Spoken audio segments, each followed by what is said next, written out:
E se fosse possível saber quando alguém não está dizendo a verdade? Bom, muitas vezes é possível, porque existe uma linguagem secreta que todos nós falamos, querendo ou não, a do corpo. E enquanto as palavras podem enganar, o corpo quase sempre conta a história real. Vamos mergulhar juntos nesses 3 sinais que podem entregar o jogo. Vamos partir dessa pergunta, uma ideia quase filosófica, né? E se o nosso corpo fosse, por natureza, incapaz de sustentar uma farsa? A grande verdade é que, na maioria das vezes, ele é. Nossas reações físicas, os gestos que fazemos sem nem pensar, eles acabam contando uma história muito mais honesta do que a que sai da nossa boca. E por que isso acontece? A explicação está toda aqui. Mentir, gente, dá um trabalhão para o cérebro. Pensa só, é preciso inventar uma história, garantir que ela seja coerente, ficar de olho na reação da outra pessoa e, o mais difícil, suprimir a verdade o tempo todo. Essa sobrecarga mental cria um estresse que simplesmente vaza. Ele escapa em forma de sinais físicos que são quase impossíveis de controlar. Então vamos ao nosso primeiro grande sinal, que é talvez o mais fácil de notar. Eu chamo de conflito visível. É basicamente uma batalha que acontece bem na nossa frente. Uma contradição clara entre o que está sendo dito e o que o corpo está de fato fazendo. Imagina a cena. Alguém diz, que bom te ver, mas o corpo está todo fechado, braços cruzados, talvez até dando um passinho para trás. Ou aquela situação clássica de alguém negando alguma coisa com veemência, mas a cabeça faz um micromovimento de não. É como um curto-circuito na comunicação. É o corpo gritando que algo ali não bate.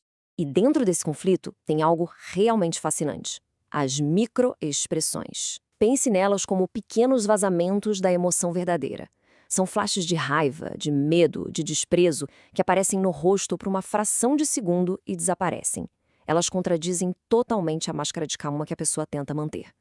Sabe aquele sorriso que não chega nos olhos? É o exemplo perfeito disso. Ok, vamos para o nosso segundo sinal. Esse aqui é sobre como o desconforto da mentira faz com que a gente, instintivamente, crie distância e tente aliviar a tensão nervosa que se acumula. Quando alguém se sente acuado por uma mentira, o instinto é se proteger. E como se faz isso? Criando uma barreira física. Cruzar os braços é o gesto mais óbvio, claro, mas presta atenção também no uso de objetos. Uma bolsa, um livro, até uma xícara de café. Qualquer coisa que possa ser colocada entre a pessoa e o interlocutor serve como um escudo improvisado. Além de se proteger, toda aquela ansiedade da mentira precisa ir para algum lugar, né? E ela se manifesta nesses gestos que a gente chama de autoconforto. Tocar o rosto, ajeitar o cabelo, mexer sem parar numa caneta, são todas formas de descarregar a tensão, de se acalmar. Um gesto sozinho não quer dizer nada, mas uma sequência deles, principalmente logo depois de uma pergunta direta, aí sim é um sinal forte de desconforto. E chegamos ao terceiro sinal, talvez o mais sutil de todos, porque ele não é visual, ele é auditivo. Vamos falar sobre como a própria voz pode nos trair. Aquele esforço mental todo para mentir, ele afeta diretamente as nossas cordas vocais e o nosso ritmo de fala. A tensão muscular pode deixar a voz um pouco mais aguda que o normal. As pausas antes de responder podem ficar mais longas, é o cérebro trabalhando a mil para construir a mentira. E claro, hesitações como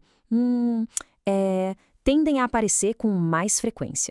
O interessante aqui é que o padrão da fala pode ir para 2 extremos opostos. Algumas pessoas aceleram, falam mais rápido, como se quisessem se livrar logo da mentira. Outras fazem o contrário, falam bem devagar, pesando cada palavra. E o mesmo vale para os detalhes. Ou a história é vaga demais, para não ter risco de se contradizer, ou é o oposto, cheia de detalhes irrelevantes, numa tentativa de parecer mais real. Certo, vemos os 3 sinais. Mas aqui vem a parte mais importante de todas. Como a gente interpreta tudo isso sem tirar conclusões precipitadas e cometer injustiças. E a palavra-chave é esta, cluster, um conjunto. Nunca, jamais, se deve analisar um sinal isolado. Alguém pode cruzar os braços porque está com frio ou coçar o nariz por causa de uma alergia. O que a gente procura é um agrupamento de sinais. Quando vários desses comportamentos aparecem juntos, em sequência, logo depois de uma pergunta importante, aí sim o indício de que algo não está certo fica muito, muito mais forte.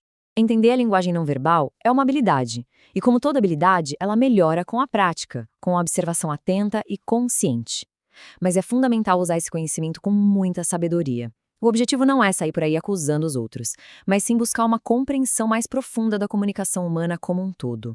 E para fechar, eu deixo uma reflexão no ar. De todos esses sinais que a gente conversou, o conflito corporal, os gestos de ansiedade, as mudanças na voz, qual deles seria o mais difícil de controlar conscientemente? A resposta para essa pergunta talvez revele muito sobre essa conexão fascinante e complexa entre a nossa mente e o nosso corpo.